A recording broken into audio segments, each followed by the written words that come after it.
the trauma response affects all of the systems in the body because it becomes our operating system. And by our operating system, I mean that you know that the autonomic nervous system is what runs the automatic functions of our body. I'm Dr. Aimie, your guide for transforming your trauma into your gift. You adapted to life experiences to survive, but you are not your trauma.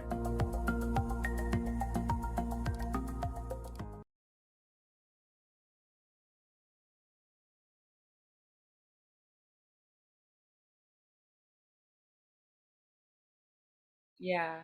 Can you please speak to the effects of CPTSD on the body, how it shows up in your work, and the practices or strategies you have found to be effective? Okay. Yes. Now, in order to understand CPTSD and its effects on the body, we need to go back to what is the trauma response in the body. And when we understand the trauma response in the body, we can understand those effects. So let me pull this slide up again. And I talked about it in reference to reverse engineering that trauma response, but let me now just address the trauma response.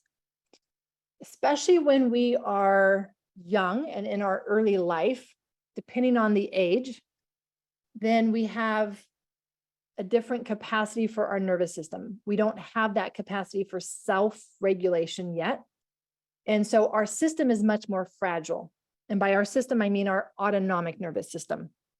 So when our system goes into the sympathetic state, if it does not get co-regulation rather quickly, it's going to go into this dorsal vagal response, freeze response, trauma response, whatever your specific word that you like to use for that. And this is where our body will disconnect in order to not feel how uncomfortable our body feels in that moment. And the earlier that this starts to happen, the more this pattern of going into the freeze response becomes one's default pattern. What I teach in the biology of trauma modules is this idea of learned helplessness. And the earlier that this pattern started happening in our nervous system, the earlier our system would have learned helplessness, which is basically any problem seems too big for me. Every stress feels too big for me. And we can notice that in our body that when we have a trigger or we have a stress, our system doesn't even seem to spend much time in that stress response before just diving immediately into that place of, I can't do anything about it. And maybe you've seen this in your system, maybe you've seen this in a client system where the immediate overwhelm, we can't even like hang with the stress at all. And so that's what would be unique maybe about the CPTSD is just that aspect of the learned helplessness, and the system goes so much faster into that trauma response. And the more time that a body collectively spends time in that trauma response, so the more time, meaning how early in life did this start and how much time did that system spend in that trauma response, then the more health symptoms a person will have and the earlier that they will start to have them.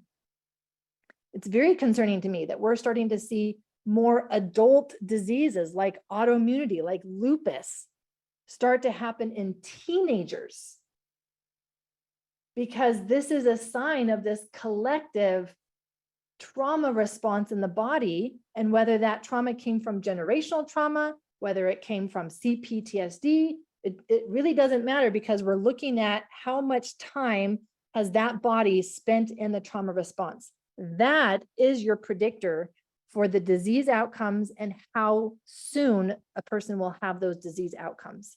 And there's a whole list of them, right? And this is, again, I wish I had more time with you guys that I could run through the whole list of the immune system, the digestive system, the brain, the neurotransmitters, the hormones, because the trauma response affects all of the systems in the body, because it becomes our operating system. And by our operating system, I mean that you know that the autonomic nervous system is what runs the automatic functions of our body. You guys have learned that, right? It tells our heart to beat, our lungs to breathe, but there's so much more to that. The trauma response, when it gets turned on, it tells it how to live, not just to stay alive, but how to stay alive. It's going to dictate how fast your heart beats.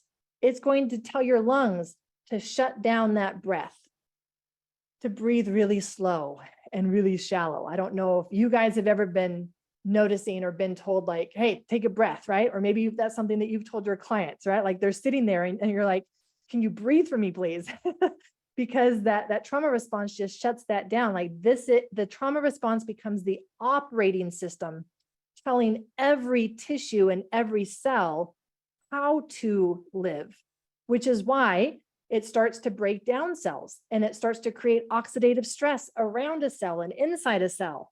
And then it starts to trigger diseases like cancers and other epigenetic conditions because of the trauma response and the operating system that it drives in the body. So CPTSD is just going to accelerate all of that process because it means that the collective time will accumulate faster in that system. So all the more reason for you guys to be out there doing what you do, helping people get out of that trauma response, out of that trauma physiology, because that's the only thing that will help their body get off of that train track and be headed towards health and wholeness and happiness rather than more and more disease.